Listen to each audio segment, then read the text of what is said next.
playing a stupid game in our society, with young men, young women too, failing to encourage them properly and allowing them to believe that there's something intrinsically wrong with human beings and our activity. We cause trouble.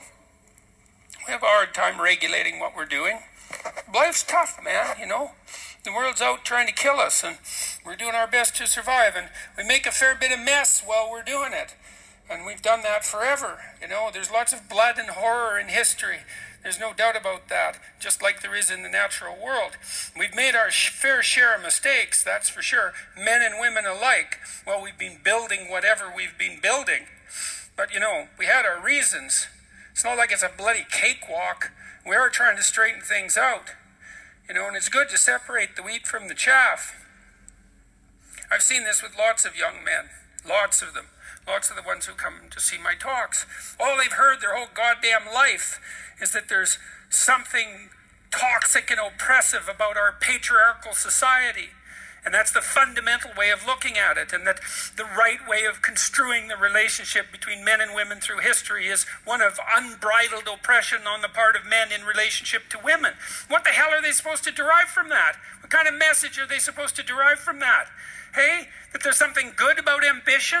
There's something good about getting up in the morning and wanting to take your place in society? It's like, no, a society, it's an oppressive patriarchy. It's responsible for everything that's hell in the world. It's like, well, so what are you supposed to do as a man, let's say? Withdraw? It's like, well, I'm not going to participate in that because it's all pathological. It's like, that's not helpful. Then you don't have a life, right? You've got nothing to do, and it's not like there are no problems to solve. You can rationalize it with this notion that, well, if I can't be good, and I can't because, toxic masculinity, then at least I can be harmless. It's like, well, harmless isn't good.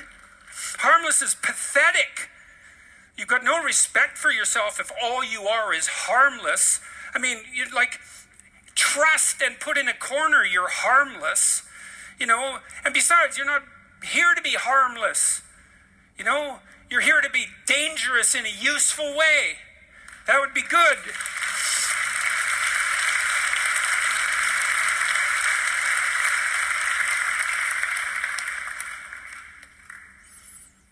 So that was Chris. He couldn't figure out how to be dangerous in a useful way. So he became dangerous in a useless way. And that's another thing to think about, is that all these young men that we're teaching about toxic masculinity, while we're trying to dampen down the oppressive patriarchy, we're going to teach them to be, let's say, harmless, or let's say useless, all of those things. And what's going to happen? You think that danger is going to go away? You're an absolute bloody fool if you think that you're going to reduce a human being, a man, to something harmless, and that's going to work. All you're going to do by failing to channel that unbelievable ambition and ability to move forward into the world into a self-restrained hopelessness is to produce someone bitter and resentful and then cruel and then dangerous. And I would recommend strongly against that.